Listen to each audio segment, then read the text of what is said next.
എൻ്റെ ജീവിതത്തിൽ മതപരിവർത്തനം എന്നൊരു സന്ദർഭം ഉണ്ടായിട്ടുണ്ട്. 10 വർഷങ്ങൾക്ക് മുമ്പ് തന്നെയായിരുന്നു. അപ്പോൾ ഒരു ഐഡിയോളജിക്കൽ കൺവേർഷന് വിക്റ്റിമാണ് ഞാൻ. പെൺകുട്ടികളുടെ മുക്കിനെ പറ്റി പറഞ്ഞാൽ ഞാൻ ഇവിടെ പരസ്യമായിട്ടൊന്നും പറയുന്നില്ല. വളരെ ഗതികെട്ട നിലയിലാണ്. 400ഓളം കുഞ്ഞുങ്ങളാണ് ലവ് ജിഹാദിലൂടെ നമുക്ക് നഷ്ടപ്പെട്ട. മീനച്ചി താലൂക്ക് മാത്രം എത്രത്തെ തിരിച്ചു കിട്ടി? 41 തിരിച്ചു. സമയക്കുള്ള ചരിത്രത്തിലേക്ക് കിടക്കുന്നില്ല. ഞാനിത് അനുഭവിച്ചുകൊണ്ടിരിക്കുക. അതിന് എനിക്കറിയാൻ വേദനിക്കുന്ന അനുഭവങ്ങൾ, എനിക്ക് കിട്ടിയ അനുഭവമുണ്ട്. ഞാനതിലേക്ക് കിടക്കുന്നില്ല. നമ്മുടെ ലവ് ജിഹാദ് വിഷയത്തിൽ PC-ക്കെതിരെ ഒരു കേസും പോലീസ് എടുത്തിട്ടില്ല. കേസെടുക്കാനുള്ള ഒന്നും തന്നെ അതിലില്ല എന്നാണ് പോലീസ് പറയുന്നത്. അതായത് PC ഒരു മതത്തെയും പ്രത്യേകമായി എടുത്ത് പരാമർശിച്ചിട്ടില്ല. അഥവാ ഇനി കേസ് എടുത്തു കഴിഞ്ഞാൽ കേസ് നിലനിൽക്കുമോ എന്ന് വരെ അറിയില്ല. സീറോ മലബാർ സഭ PC പറഞ്ഞ പല കാര്യങ്ങളും ശരിയാണെന്ന് അംഗീകരിക്കുകയും ചെയ്തിട്ടുണ്ട്. ഇനി ഇത് കേസെടുത്ത് കോടതിയിൽ പോയി കഴിഞ്ഞാൽ കോടതി പറയുകയാണ് ഇത് നിലനിൽക്കില്ല എന്ന് പറഞ്ഞു കഴിഞ്ഞാൽ PC-ക്ക് ജാമ്യം കിട്ടിക്കഴിഞ്ഞാൽ അത് സർക്കാരിന് ഏൽക്കുന്ന വലിയൊരടി തന്നെയായിരിക്കും, PC-ക്ക് കിട്ടുന്ന ബോണസും. അതുകൊണ്ട് ഇതുവരെ കേസൊന്നും എടുത്തിട്ടില്ല.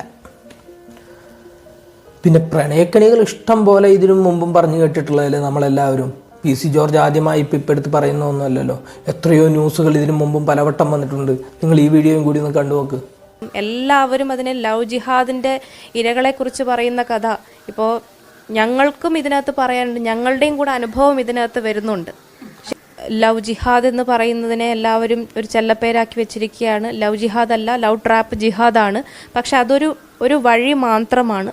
പലതരത്തിലും മതപരിവർത്തനങ്ങൾ നടക്കുന്നുണ്ട്.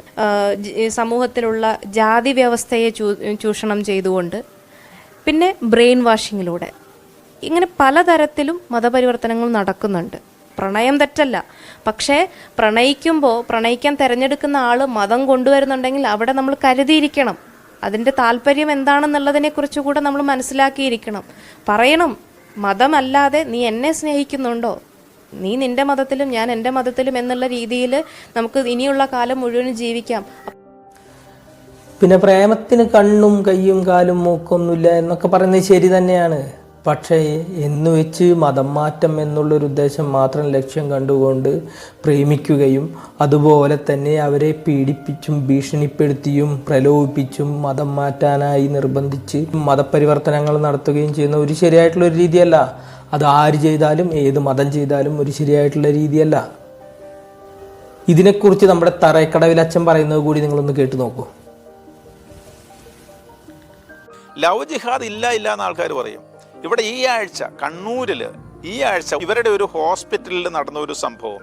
അവിടെ അകപ്പെട്ടു പോയ ഒരു പെൺകുട്ടി ഇരയ്ക്ക് അവൾ ഫോൺ എടുക്കാത്തത് കൊണ്ട് ഇവളെ വളച്ചെടുത്തവൻ അയച്ചു കൊടുത്ത് അവളെ ഭീതിപ്പെടുത്തുന്ന വോയിസ് ക്ലിപ്പ് എൻ്റെ കയ്യിലിരിപ്പുണ്ട്. 2020 ഈ പ്രണയത്തിൽപ്പെട്ട് വിവാഹിതരായതിനു ശേഷം കഷ്ടപ്പാട് കൊണ്ട് ആത്മഹത്യ ചെയ്ത 8 പെൺകുട്ടികളെ കുറിച്ചുള്ള റിപ്പോർട്ടുണ്ടായിരുന്നു.